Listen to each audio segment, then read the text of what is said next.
Yan na. Anyong Barangay Bagumbong.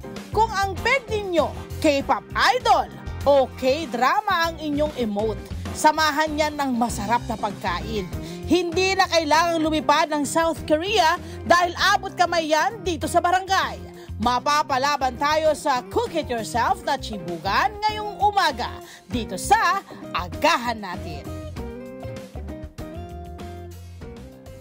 Yan naman ang saya, my friend! Yes! Ito na, magandang umaga po, Kuya Kevin! Yes! Good morning everyone. Ayan, bati ka naman sa ating mga kabarangay. Sa lahat ng nanonood from 171, magandang umaga po. Yes, at syempre, kasama natin ngayon ang kanyang girlfriend. Ayan, ano pangalan Ano natin? pangalan? Honey po. Honey, my love! Obviously, ano sila? Sila ay lovers ng cake, Korean culture. Yes, diba? halata Korean naman. culture. Halata Oo. naman. Kitang-kita sa Oo. kanilang negosyong inumpisahan. At sila ay mag-business partner. Tama. Then, my Tama. friend. Okay. Siyempre, bago lang tao. Oo. Ngayong June lang eh. Oo. Diba? Paano nyo naumpisahan ito? Bale, parang dapat nga mamumove siya kasi gusto namin pumasok sa school season. Kaso, itong place kasi before, clothing store siya ng sister-in-law niya. So, we had to take the place para wala nang ibang kumuha. Correct. So minadali na Kasi namin. yun ang mahirap sa ganito, my friend eh. Yung pwesto. Diba? Yung pwesto. pwesto, Mahirap. yes. Bakit ito yung napili nyo? Madami kaming business ideas before. Una, nag-isip din kami na gumawa ng sariling clothing line. Kaso parang hindi siya sustainable in the long run. Okay. Then one evening, nanonood siya ng TikTok. Then parang, I think kay Sandara Park ata yun, na kumakain ng ganito. So she thought na, naisip niya na parang, ba't di na lang ganito yung gawin natin? Walang ganito sa area. Yes, Tapos inikot correct, namin correct, yung buong area. correct, Wala correct. pang available. So, yun. Actually, naingit na nga ako ngayon kasi parang wala sa amin na ganito eh. Parang gusto Wala kong- talaga. Diba, no? Wala talaga. Ang saya kaya. Mga kabarangay, ang saya kaya. Tingnan nyo naman ito, pagpasok nyo. Ang Diba? cute-cute pa. Diba? Tapos ito yung loob, ito po yung kung saan kayo pipili ng inyong mga lulutuin. Kasi, cook it yourself ang peg nila rito. Yes. Ayan. So, ayan, nasa likod mo. Ano yung O, halimbawa, mga pipiliin? Pagpasok mo. Kunyari ako yung customer. Customer. Pagpasok ko, Oh. okay, ayan, pagpasok natin, ano mangyayari? Pipili lang sila ng ramyun. Yon, ramyun. Yes, nung noodles. Tapos, Halimbawa, ito, gusto natin ito, buldak. Uy, nako, masarap yan. Yan ba ang bestseller nga? Anong mga bestseller ang nyo? bestseller namin yung lahat ng merong cheese. Lahat ng may cheese. Oh, wow. So, meron from here, tapos meron din dyan dalawa sa last part. Tapos, may nakikita tayo mga drinks dito. Ibig sabihin, yung buong experience, pwede mong i-create pa, diba? Mula sa yung main course, sa mains, hanggang sa inumin, hanggang sa dessert. That's right. Tapos yung ibang customers din, nagme-mix and match sila ng drinks. Haluan nila ng something like this. Then, i-pour din nila dun sa drink nila. So, yeah, may mga napapanood siguro nila sa K-drama. Correct. Ayan. So, halimbawa, ang napili natin. ng ramyun. Okay, Nakapili para sa na mga yun. kabarangay ano natin. Ano na yung susunod? Ang napili natin kasi ngayon, itong bulldog cheese. No? So, Lagay ginagawa na natin. ni Honey. Halimbawa, ito ilagay kasi ito yung pinaglulutuan nila eh. So, dadali namin sa inyo sa counter. Dadalhin sa counter, doon, tapos Bibigyan yun ka na. ng ganito. Ito, bowl na to. Experience talaga to. Ano tawag dito? May tawag pa sila rito sa Yung Korea. community tawag nila dyan, Golden Pot. Golden pot. Cool. So, I'm not sure how the Koreans would call it, pero dito sa Pilipinas, yun yung tawag. Tapos, bubuksan mo na to. Igaganon mo na to. Pwede ka naman buksan. Actually, pwede natin siya pakita doon. Puntahan na kita roon. Pupuntahan na kita roon. Ilalagay na to rito. Ayan, lalapitan na kita. Ayan, si lalagay Honey naman niya. muna, si Honey. Okay, so ang ginagawa ni Honey dito, ito na. O yan, sige, yan na pala. Yes po. Ito po, bali soup-based po siya. So, sinama ko na po lahat ng mga toppings niya, yung sausage, fish cake, tsaka po yung meat. So, bali, yung last po is yung cheese po para yun po yung ilalagay sa top niya. Wow! Gaano katagal ang Bango. pagluto niyan? Depende po. Pag, kunyari po, pag soup-based po, 3 minutes. Pag mga stir-fry po, 3 to 4 din po. Alam mo ang kagandahan nito dito sa kanilang pangluto ay nandito na lahat. Mag-uumpisa, may first 1, 2, 3, 4. Ano ibig sabihin ng mga button na yan? May Yung soup-based po for, yung mga ganito po, may mga sabaw po. Tapos number 2 po, yung stir-fry. Pag ipinindot nyo po yung 3, yun naman po yung pang tteokbokki po. Tteokbokki, yung ating rice na. Oh, tubular. Yes po. Galing! Wait. Okay, kamusta? Wait, ha? Kamusta ang kita? Sige, gawin mo lang yung love. Ako Sige naman. Kamusta ang kita? Kamusta ang reception sa ating mga kababayan so far? Yung first 2 weeks namin medyo rough kasi itong signage namin, kaka-put up lang sa kanya last week. Pero after noon, so far, yung overhead namin nako-cover na. Yeah. Yung daily namin parang it will sustain for next 2 months, next 3 months. Nakapag-restock na rin kami with the sales. So, Magkano ang kailangan maging puhunan para sa ganitong klase negosyo? Hindi mo kailangan sabihin eksakto, pero but ballpark. yung ballpark nung ginastos namin dito is around 250 to 300,000. Oh, okay. O sige. So, para sa mga kabarangay natin, kailangan i-level natin sa kabarangay natin, ano? Hindi kailangan ng isang malakihang store, hindi kailangan isang malakihang stand-alone na store, mga kabarangay, ha? Conforme po yan doon sa laki na negosyong gusto nyong ipa-roll out, pwede naman pumaliitan lamang. Di ba yung kung meron kayong space sa bahay nyo, doon na kayo mag-umpisa para mababa, wala kayong babayarang rent or babayarin sa space, hindi ba? So, conforme po ito. Itong ating pinapakita, ito po yung kanilang ni-roll out lang para sa kanilang negosyo rito. So, conforme po. Wag po kayo magulat. Wag po kayo hindi po siya kumbaga manageable. Ayan na. Okay. Saan po nanggagaling produkto nyo po? May mga local suppliers na nag-ship out from Korea. Sa kanila kami bumibili, yes. Para mas nakakatipid. Yes po. Pa-wholesale, ganyan. So, we buy boxes. Tapos, ayun.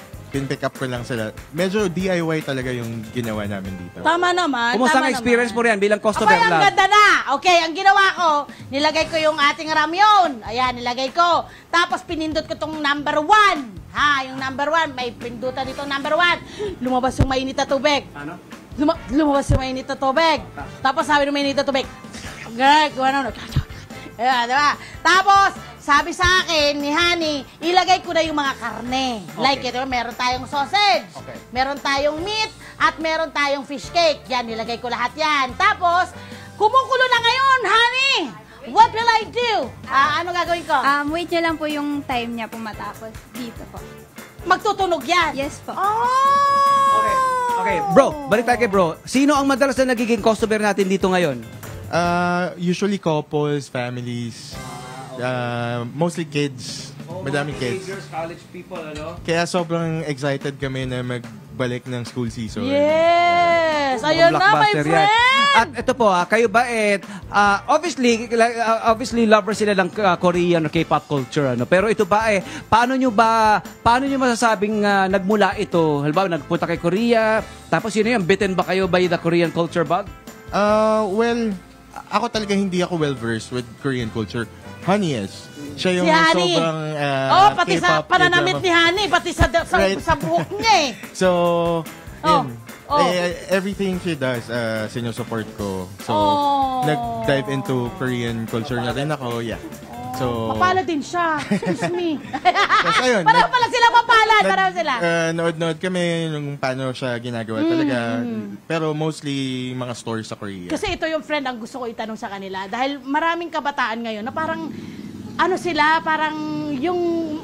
silang mag-risk ng business. Napapansin ko pabata yung gustong nagbe-business. Kayo, saan kayo humugot ng lakas ng loob para gawin tong business na to? Opo, yun po. Sa isa't isa po, sa mga dreams po namin. Yeah. Kumbaga, ito po yung pinaka-first ever na natupad po sa mga pangarap namin. Yun. Okay. Siyempre, yung mga noodles dito, merong iba spicy, so lahat ba pwedeng makatikim, makakain dito? Kahit sino pwede?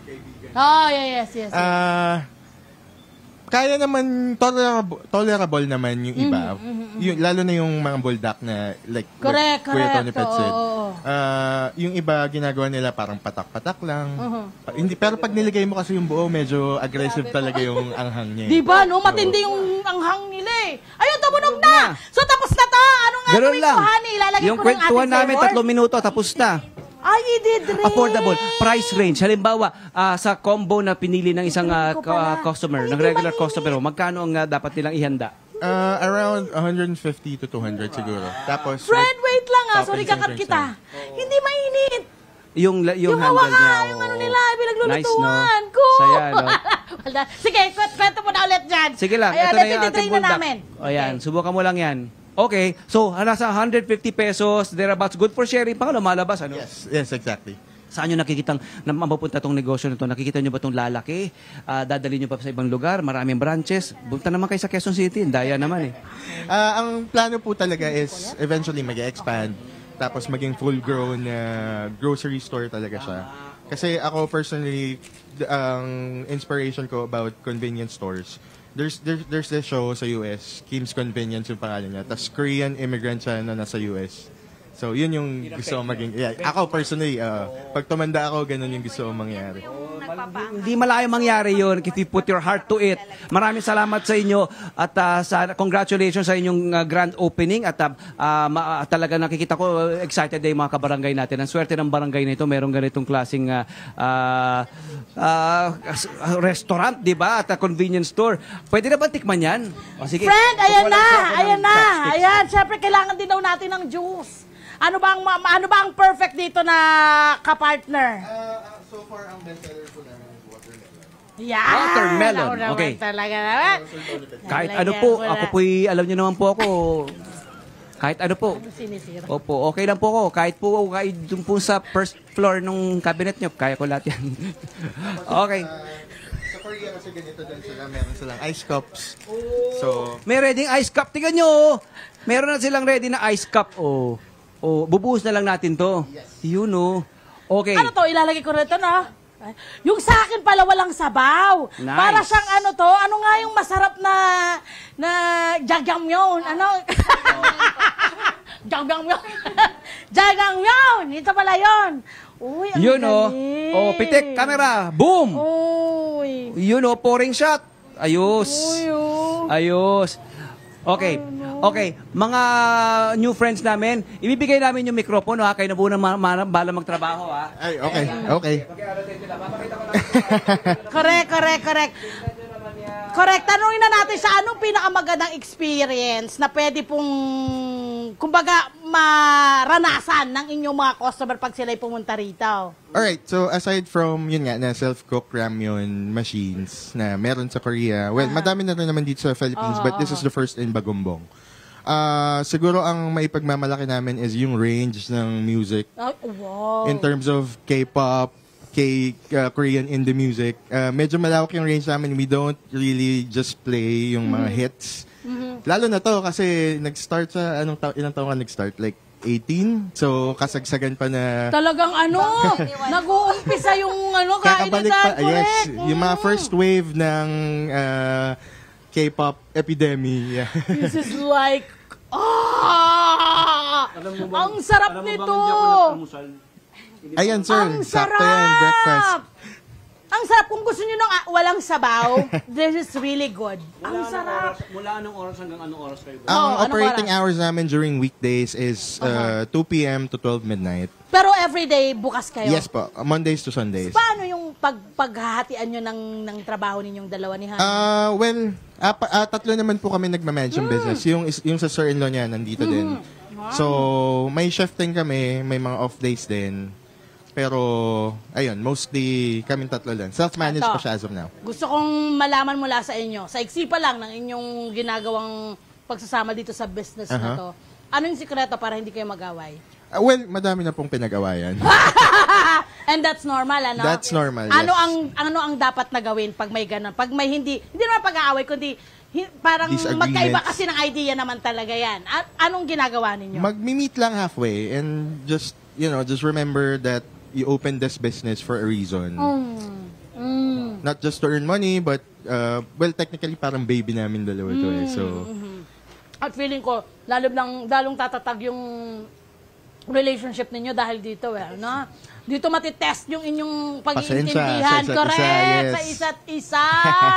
Ang saya nito. Okay, mensahe sa mga kabataan na katulad nyo na gustong pumasok sa business. Ayun, research lang, wag matakot sumugal. Maiksi lang yung buhay eh. So, kung mag-fail ka ngayon, pwede naman bumangon bukas, bounce back lang lagi. Ano pa ko, hindi sila nag-venture na yung nangahas na malaki yan agad? Ba? Start small, yes. Yeah. Yeah. Yes. Tama naman yung ganun. Tama naman yung ganun. We could, pero we thought na maybe we could start small muna. Tama. Nako! Ang sarap. So, sobrang sarap, nakalimutan ko ang mikropono. Maraming salamat, Kevin at Honey! Thank you din po. Sana ay mas dumami pa ang inyong mga kliyente, lumaki pa ang inyong business, at magkaroon kayo ng branches. Yes. Why In the not? future, yes, Why madam. not? Diba? Why not? Pero hindi lang yan. QC din, meron kaming regalo para sa inyong dalawa. Oy, Tanggapin thank nyo you ang very regalo much. namin mula sa Miniso! Thank you very much, Miniso. Ayan, thank you. At sa mga kabarangay natin na Thank you very nag-iisip much, ng sir. instant agahan, ay nako! Maski tanghalian, maski pang dinner, masaya, maski merienda. At punta kayo rito sa Cook It Yourself Korean Store ni Kevin at ni Honey, my friend.